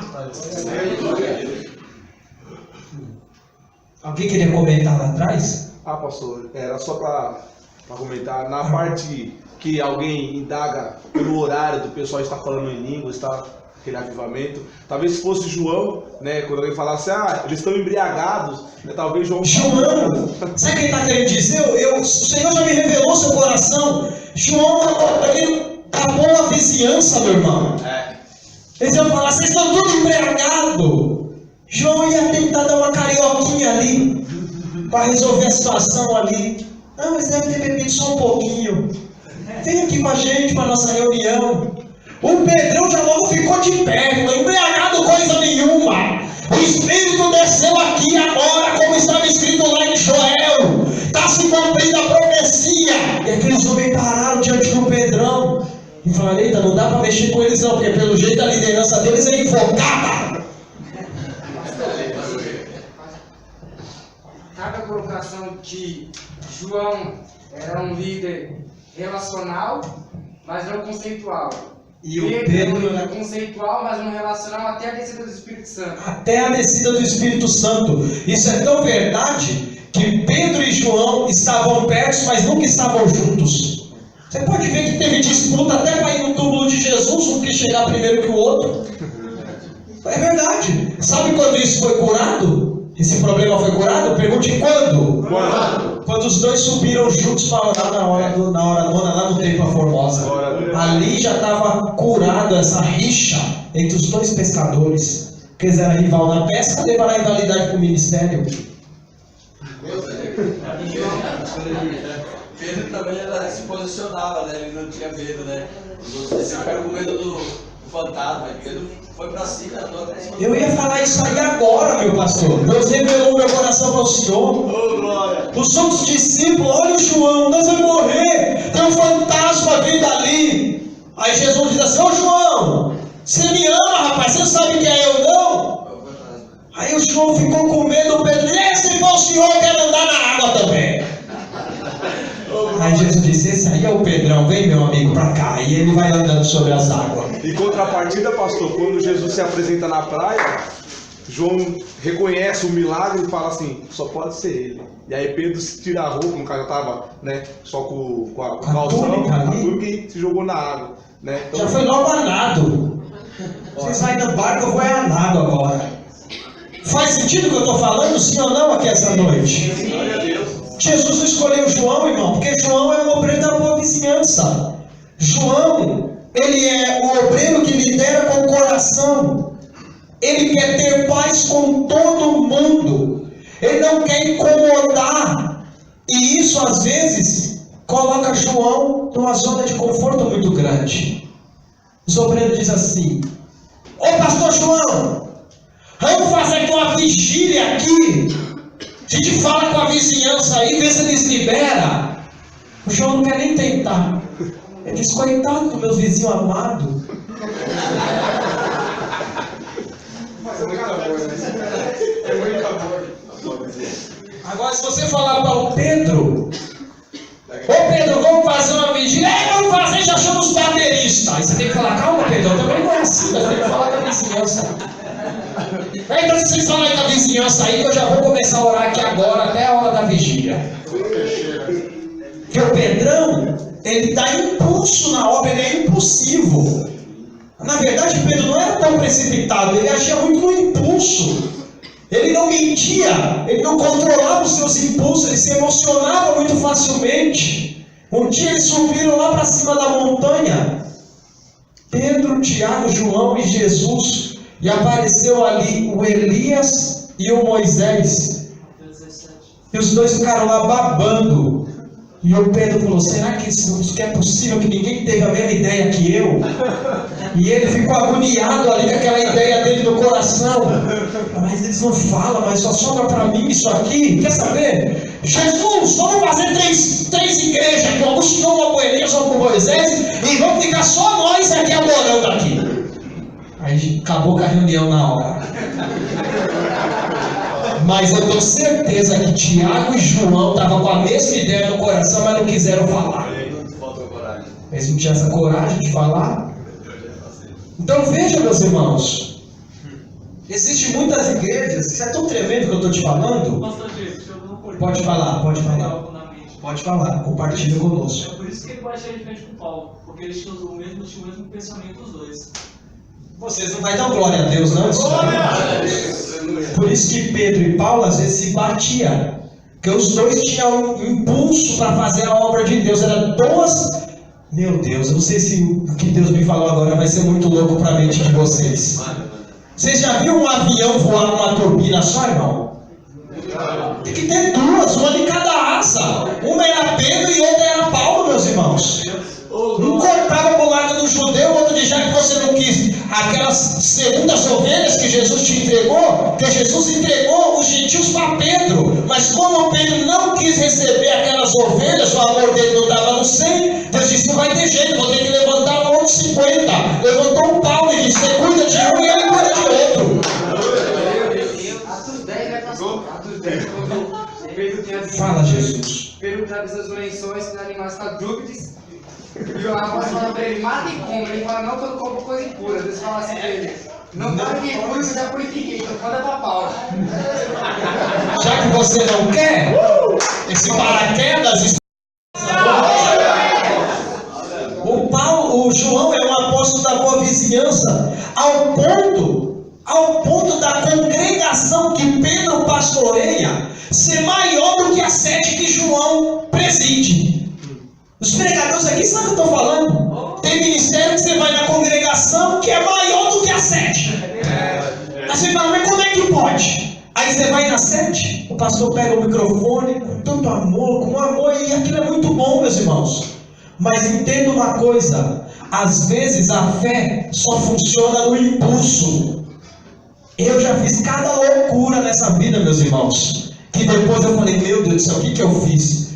Logo que eu me casei, eu me lembro como se fosse hoje, a minha igreja tinha acabado de se mudar para o salão daqui, e eu estava ali, acabado de chegar da lua de mel, com dinheiro para comprar uma televisão, porque na época, nós casamos, não tinha televisão, nem não tinha nada.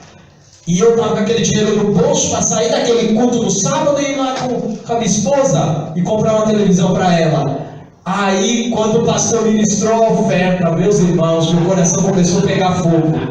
Eu falei, meu Deus está falando comigo aqui agora, Senhor. E o pastor começou a ministrar a palavra, eu criei tanto naquilo.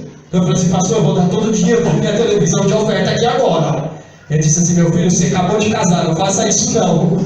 Com muita sabedoria. Eu falei, então tá bom, pastor, não vou dar tudo, mas eu vou tirar também 10% desse dinheiro dessa televisão e vou colocar na salva. Porque às vezes a fé trabalha na vida dessas pessoas que são impulsivas, assim você vai fazendo. Uma outra vez, irmão, só para ilustrar o que eu estou dizendo, o diácono veio no altar e aí eu levantei, peguei a carteira do bolso e joguei dentro da salva. Meu irmão falou, oxi, que é isso, meu irmão?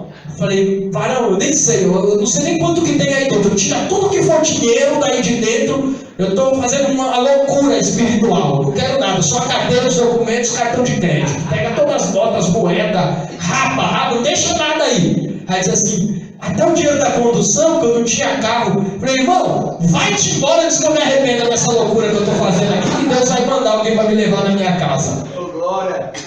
Vocês nunca fez uma loucura assim para Deus, meus irmãos? Se não fez, faça, porque às vezes Deus está esperando você fazer algo que você nunca fez para Ele fazer algo que Ele nunca fez para ninguém na sua vida. Aleluia!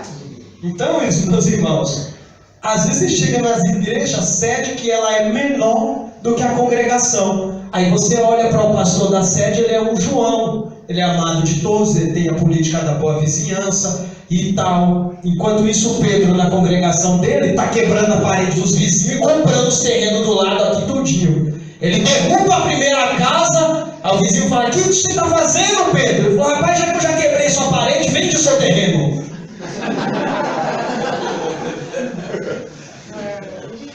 E a fé dele trabalha como uma turbina de avião, ela impulsiona a obra para frente.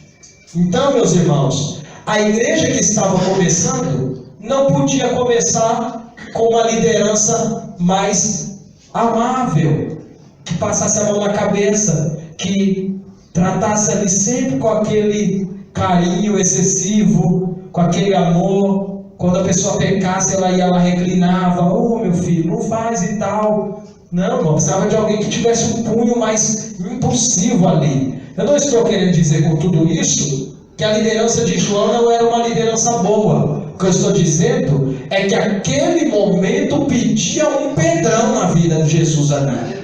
E sabe o que eu acho mais lindo de tudo isso, meus irmãos? Pergunte assim, o quê? O quê? É que João amava Jesus. Ele sabia que ele amava mais do que Pedro. Ele estava na reunião. Mas você não vê João murmurando da escolha de Jesus. No mínimo ele deve ter abraçado o Pedrão ali. Jesus falou, oh meu Deus, que coisa gloriosa que você é o líder. Porque uma coisa, irmãos, está faltando nos nossos dias. Alguém que saiba o seu lugar e o seu valor, independente das escolhas dos pastores e dos líderes.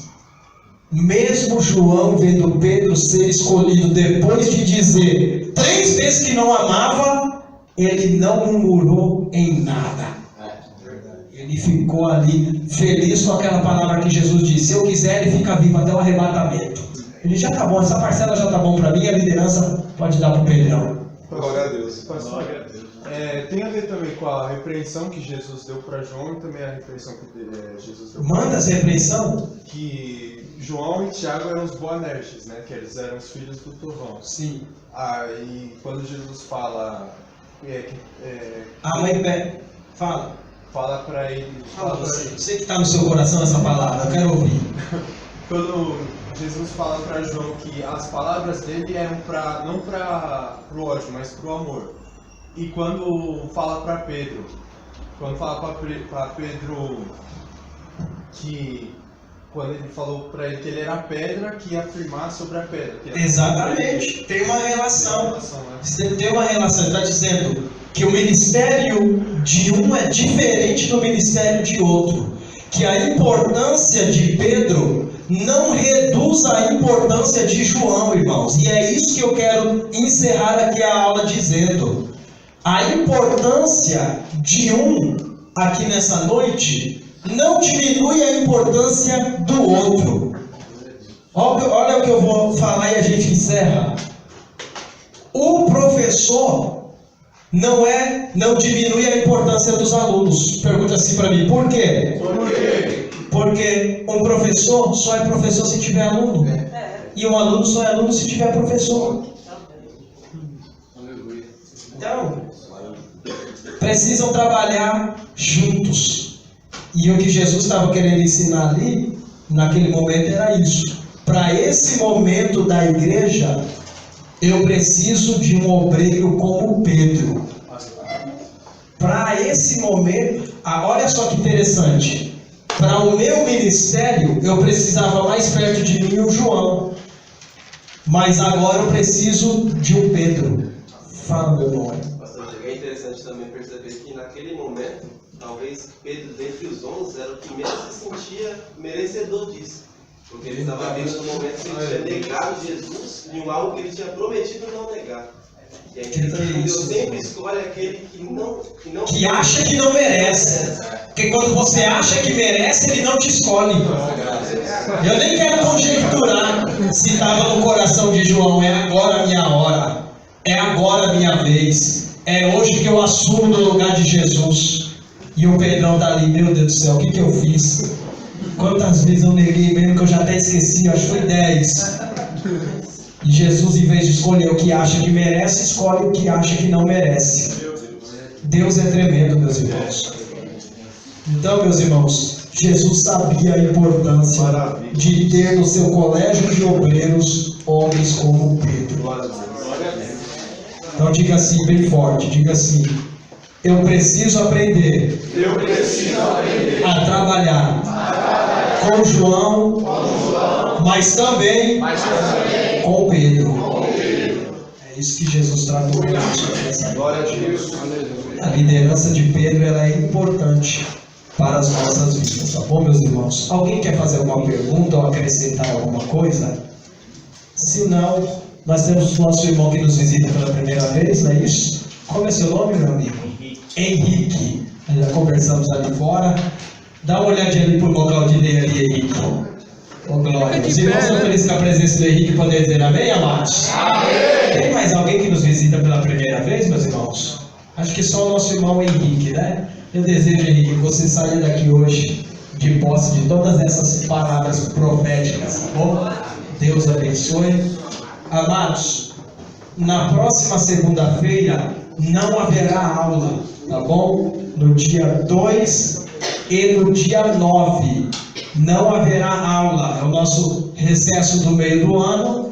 E aproveitando esse recesso, dia 1º começa 12 dias do candeeiro aceso aqui na Plena Paz sede.